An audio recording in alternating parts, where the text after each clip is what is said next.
नमस्कार। आज की बड़ी खबरों में आपका स्वागत है और मैं हूं आपके साथ निशा भारद्वाज। आज के बुलेटिन में बात करेंगे, क्या तेजस्वी यादव को आंख दिखाएगी कांग्रेस? बताएंगे आपको कैसा होगा दिल्ली का बजट, दिखाएंगे आपको हार के बाद कांग्रेस ने बनाया नया प्लान और बुलेटिन के आखिरी में देखेंगे कैसे पकड़ में आई आईपीएस अधिकारी की तस्कर बेटी।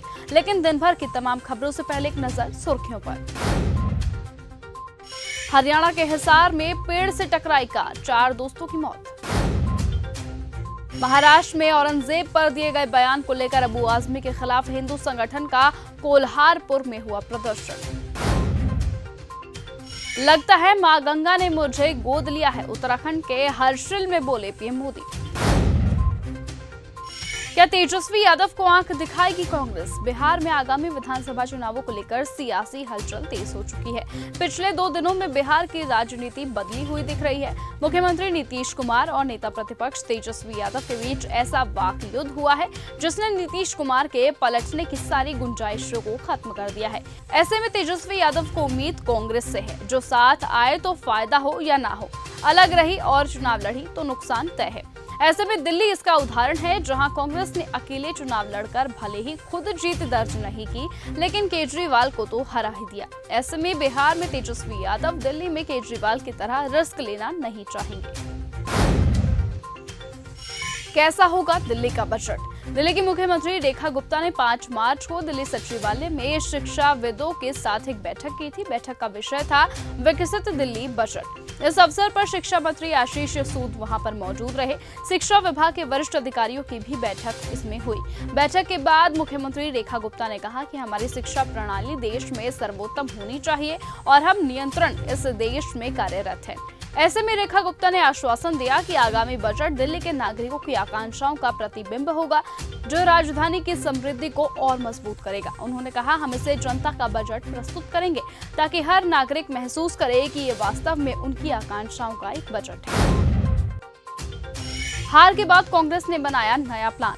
दिल्ली विधानसभा चुनाव 2025 में लगातार तीसरी बार खाता न खोल पाने पर देश की सबसे पुरानी पार्टी कांग्रेस को हार से एक बड़ा झटका लगा था। यही वजह है कि जमीनी स्तर पर संगठन को मजबूत करने के लिए पार्टी के नेता अभी से जुट गए हैं। दिल्ली प्रदेश कांग्रेस कमेटी के अध्यक्ष देवेंद्र यादव ने कहा कि मासिक, ब्लॉक और जिला कांग्रेस कमेटी की बैठकें फिर से शुरू होने से राजधानी में जमीनी स्तर पर पार्टी को पुनर्जीवित किया जा सकेगा। देवेंद्र यादव ने कहा कि विधानसभा चुनावों के कारण पिछले कुछ महीनों से बैठकें नहीं हो पाई थी, लेकिन फिर भी बैठक शुरू होने के बाद से कांग्रेस कार्यकर्ताओं की प्रतिक्रिया उत्साहजनक देखने को मिली है। कैसे पकड़ में आई आईपीएस अधिकारी की तस्कर बेटी? कन्नड़ एक्ट्रेस रान्या राव विवादों में है। बेंगलुरु के एयरपोर्ट पर उनके पास से 14.2 किलो सोने की छड़ें जब्त की गई थी, जिसकी अनुमानित कीमत कम से कम 12.56 करोड़ रुपए की है। रान्या राव भारतीय पुलिस सेवा के वरिष्ठ अधिकारी रामचंद्र राव की सौतेली बेटी है। डीआरआई अधिकारियों के अनुसार 33 वर्षीय एक भारतीय महिला यात्री को रोका, जो कि 3 मार्च को एयरलाइंस की एक उड़ान से दुबई से बेंगलुरु पहुंची थी। जांच करने पर उनके पास से 14.2 किलो वजन की सोने की छड़ें पाई गई, जिन्हें छिपा कर रखा हुआ था। होली पर यूपी बिहार जाने की टेंशन अब खत्म। होली से पहले रेलवे ने कई स्पेशल ट्रेनों के चलाने की घोषणा कर दी है। साथ ही कई रूट्स पर रेलवे स्पेशल ट्रेन चलाने का विचार कर रहा है। रेलवे ने महाराष्ट्र के गोंदिया रेलवे स्टेशन पर उत्तर भारत के कई राज्यों के लिए 3 स्पेशल ट्रेन चलाने की घोषणा कर दी है। औरंगजेब विवाद पर धीरेन्द्र शास्त्री का बड़ा बयान। औरंगजेब विवाद पर धीरेन्द्र कृष्ण शास्त्री ने कहा, यह देश का दुर्भाग्य है कि छत्रपति शिवाजी महाराज, वीर संभाजी ऐसे वीर देश में हुए हैं। महाराणा प्रताप के तलवारों की चर्चा है। इस देश में औरंगजेब को बताया जा रहा है, यह देश का दुर्भाग्य है। अब देश की दिशा और दशा दोनों ही बदलने वाली हैं। फिर से प्राचीन भारतीय संस्कृति का पटाखा फहराया जाएगा। भारत पुनः हिंदू राष्ट्र बनेगा।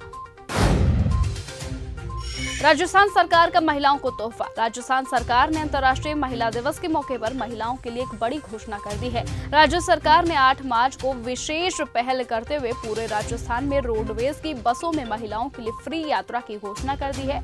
रोडवेज की चेयरपर्सन शुभ्रा सिंह के निर्देश पर यह घोषणा कर दी गई है। सपा विधायक अबू आजमी से पूछताछ करेगी पुलिस। औरंगजेब की तारीफ के बाद से ही सपा विधायक अबू आजमी की मुश्किलें बढ़ गई हैं। महाराष्ट्र पुलिस अबू आजमी को 1-2 दिन में पूछताछ के लिए बुलाने वाली है। वैसे तो अबू आजमी पर गिरफ्तारी की तलवार लटकी हुई है, हालांकि सूत्रों की माने तो उनकी गिरफ्तारी तुरंत नहीं की जाएगी। एक हफ्ते में कौन सी बड़ी घोषणा करने वाली है हर्षा रिछारिया? निरंजनी अखाड़े की महामंडलेश्वर कैलाशानंदगिरी की शिष्या हर्षा रिछारिया गुरुवार को अयोध्या पहुंची थी। हर्षा रिछारिया ने राम जन्मभूमि में दर्शन किए और पूजन किया, जिसके बाद अयोध्या पहुंची मॉडल और साध्वी हर्षा रिछारिया का बयान सामने आया। अपने बयान में हर्षा रिछारिया ने कहा कि मैं अगले एक हफ्ते में एक बड़ी घोषणा करने वाली हूँ। रामलला के दरबार में हाजिरी लेकर आज्ञा लेने आई थी। आगामी दिनों में धर्म के नाम पर बढ़ते हुए आप मुझे देखेंगे, युवाओं को धर्म से जोड़ते हुए देखेंगे।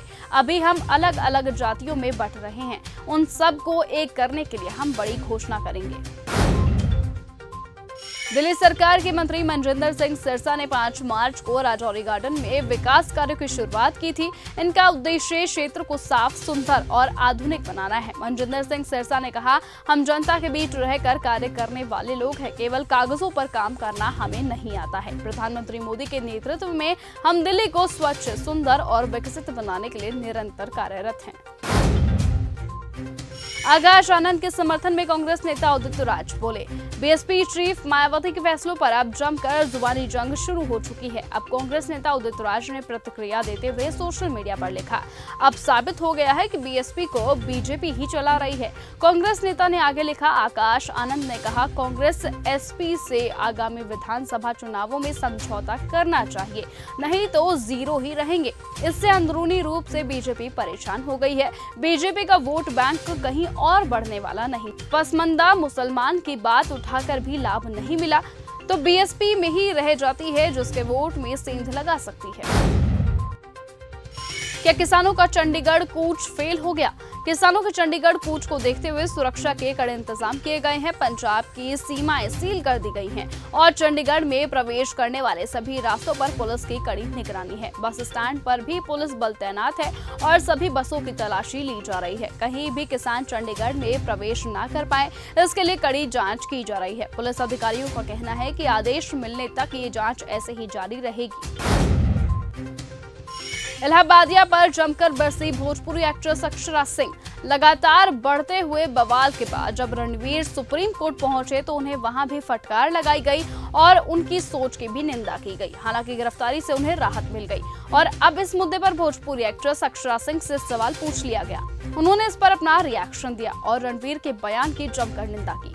उनसे जब पूछा गया कि क्या उन्होंने लेटेंट शो देखा है, इस पर एक्ट्रेस ने कहा कि आजकल एक दूसरे को गाली गलौच देना आम हो गया है, एक दूसरे को नीचा दिखाना काफी आम हो गया है। आप ये समझ नहीं पा रहे हैं कि आपके चंद शब्द किस तरह का प्रभाव दुनिया में डाल सकते हैं। लंदन में विदेश मंत्री की सुरक्षा में चूक पर क्या बोला MEA? विदेश मंत्री एस जयशंकर की सुरक्षा में हुई लापरवाही की भारत ने कड़ी निंदा की है। विदेश मंत्रालय के प्रवक्ता रणधीर जायसवाल ने कहा कि हमने विदेश मंत्री के यूके यात्रा के दौरान सुरक्षा उल्लंघन की फुटेज देखी है। हम चरमपंथियों के साथ इस उकसावे वाली गतिविधियों की कड़ी निंदा करते हैं। हम उम्मीद करते हैं कि ब्रिटिश सरकार ऐसे मामलों में अपने कूटनीतिक दायित्वों को पालन करेगी।